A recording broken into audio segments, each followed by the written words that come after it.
Chapter 2. For a time he could not understand. Brian could do nothing.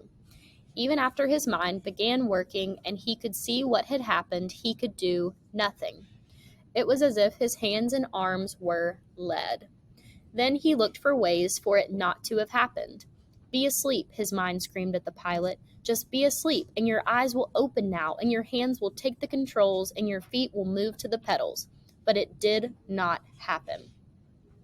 The pilot did not move, except that his head rolled on a neck impossibly loose as the plane hit a small bit of turbulence. The plane. Somehow the plane was still flying. Seconds had passed, nearly a minute, and the plane flew on as if nothing had happened, and he had to do something, but did not know what. Help. He had to help. He stretched one hand toward the pilot, saw that his fingers were trembling, and touched the pilot on the chest. He did not know what to do.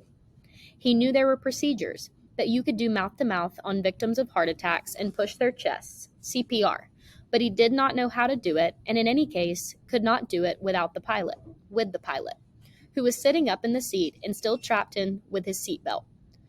So he touched the pilot with the tips of his fingers, touched him on the chest, and could feel nothing, no heartbeat, no rise and fall of breathing, which meant that the pilot was almost certainly dead. Please, Brian said, but did not know what or who to ask. Please. The plane lurched again, hit more turbulence, and Brian felt the nose drop. It did not dive, but the nose went down slightly, and the down angle increased the speed. And he knew that at this angle, this slight angle down, he would ultimately fly into the trees. He could see them ahead on the horizon, where before he could see only sky. He had to fly it somehow, had to fly the plane. He had to help himself. The pilot was gone, beyond anything he could do. He had to try and fly the plane. He turned back in the seat, feeling the front, and put his hands, still trembling, on the control wheel, his feet gently on the rudder pedals.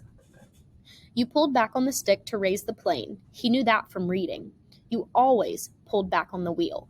He gave it a tug, and it slid back toward him easily, too easily. The plane, with the increased speed from the tilt down, swooped eagerly up and drove Brian's stomach down. He pushed the wheel back in, went too far this time, and the plane's nose went below the horizon, and the engine speed increased with the shallow dive. Too much. He pulled back again, more gently this time, and the nose floated up again, too far, but not as violently as before, then down a bit too much, and up again, very easily. And the front of the engine cowling settled. When he had it aimed at the horizon and it seemed to be steady, he held the wheel where it was, let out his breath, which he had been holding all this time, and tried to think what to do next. It was a clear, blue sky day with fluffy bits of clouds here and there, and he looked out the window for a moment, hoping to see something, a town or village, but there was nothing. Just the green of the trees, endless green, and lakes scattered more and more thickly as the plane flew. Where? He was flying, but did not know where. He had no idea where he was going. He looked at the dashboard of the plane, studied the dials, and hoped to get some help, hoped to find a compass, but it was all so confusing. A jumble of numbers and lights.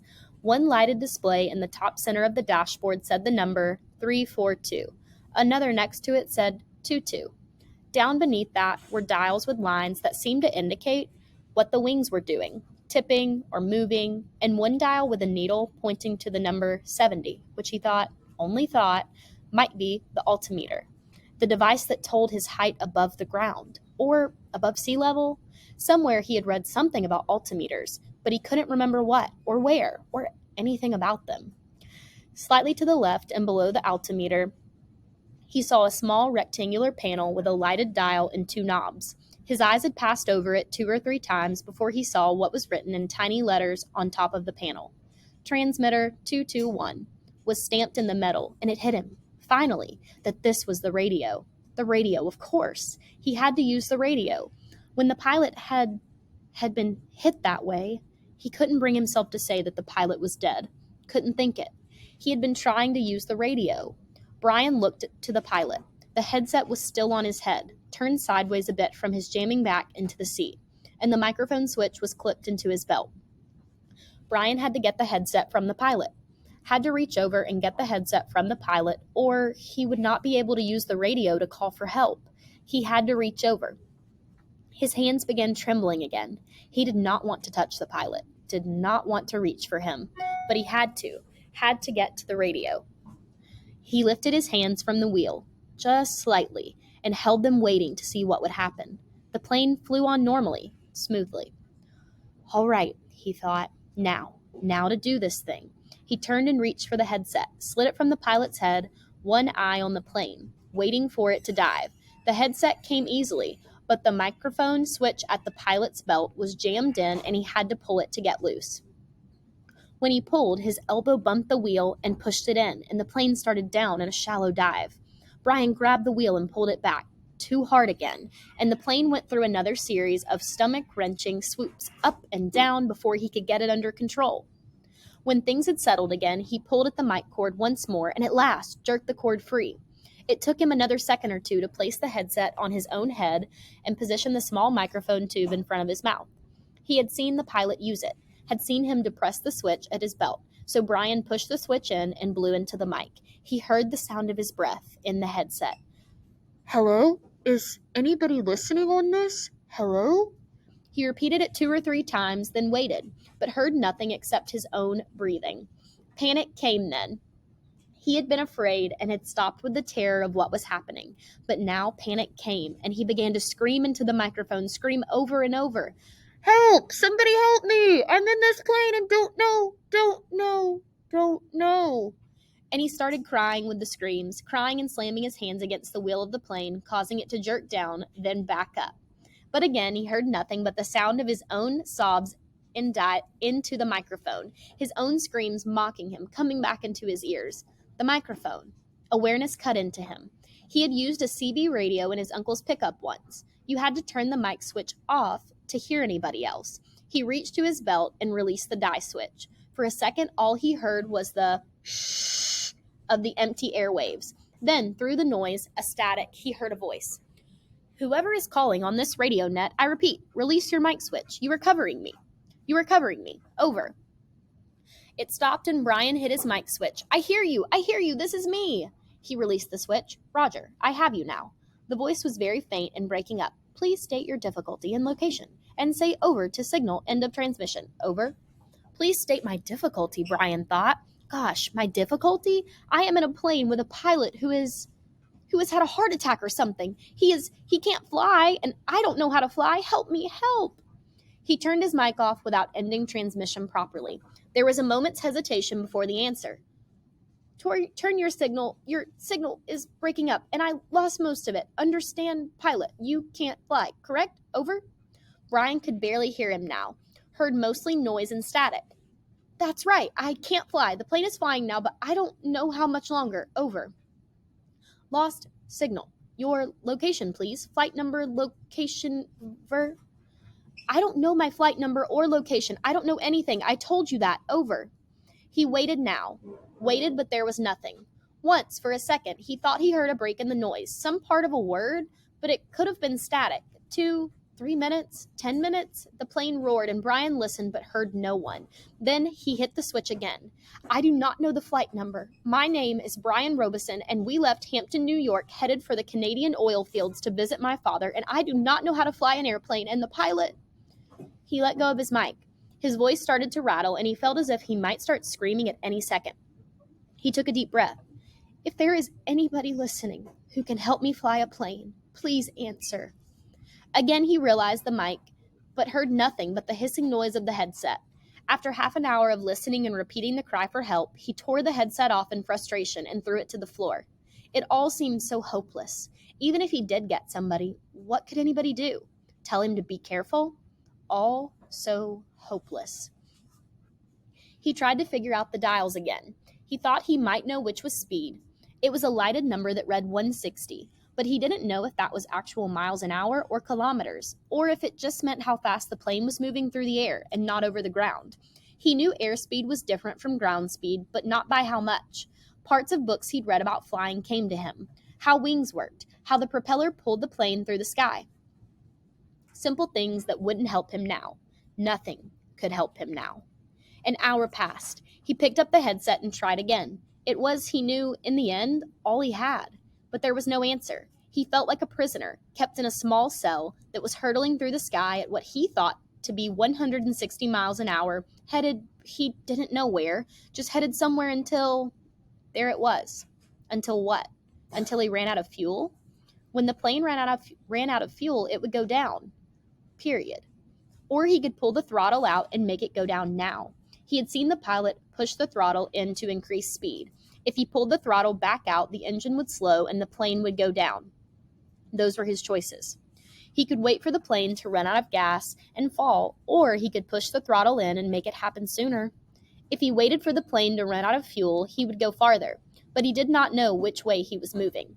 When the pilot had jerked, he had moved the plane, but Brian could not remember how much or if it had come back to its original course. Since he did not know the original course anyway, and could only guess at which display might be the compass, the one reading 342, he did not know where he had been or where he was going, so it didn't make much difference if he went down now or waited. Everything in him rebelled against stopping the engine and falling now. He had a vague feeling that he was wrong to keep heading as the plane was heading, a feeling that he might be going off in the wrong direction, but he could not bring himself to stop the engine and fall. Now he was safe, or safer than if he went down. The plane was flying. He was still breathing. When the engine stopped, he would go down. So he left the plane running, holding altitude, and kept trying the radio. He worked out a system. Every 10 minutes, by the small clock built into the dashboard, he tried the radio with a simple message. I need help. Is there anybody listening to me? In the times between transmissions, he tried to prepare himself for what he knew was coming. When he ran out of fuel, the plane would start down. He guessed that without the propeller pulling, he would have to push the nose down to keep the plane flying. He thought he may have read that somewhere, or it just came to him. Either way, it made sense. He would have to push the nose down to keep flying speed, and then, just before he hit, he would have to pull the nose back up to slow the plane as much as possible. It all made sense. Glide down, then slow the plane, and hit. He would have to find a clearing as he went down. The problem with that was that he hadn't seen one clearing since they'd started flying over the forest. Some swamps, but they had trees scattered through them. No roads, no trails, no clearings. Just the lakes, and it came to him that he would have to use a lake for landing. If he went down in the trees, he was certain to die. The trees would tear the plane to pieces as it went into them. He would have to come down in a lake. No, on the edge of the lake. He would have to come down near the edge of the lake and try to slow the plane as much as possible just before he hit the water. Easy to say, he thought, hard to do. Easy say, hard do. Easy say, hard do. It became a chant that beat with the engine. Easy say, hard do. Impossible to do. He repeated the radio call 17 times at the 10-minute intervals, working on what he would do between transmissions. Once more, he reached over to the pilot and touched him on the face, but the skin was cold, hard cold, death cold, and Brian turned back to the dashboard. He did what he could, tightened his belt, positioned himself, rehearsed mentally again and again what his procedure should be. When the plane ran out of gas, he should hold the nose down and head for the nearest lake and try to fly the plane onto the water. That's how he thought of it. Kind of fly the plane onto the water. And just before it hit, he should pull back on the wheel and slow the plane down to reduce the impact. Over and over, his mind ran the picture of how it would go. The plane running out of gas, flying the plane onto the water, the crash. From pictures he'd seen on television, he tried to visualize it. He tried to be ready. But between the 17th and 18th radio transmissions, without a warning, the engine coughed, roared violently for a second, and died.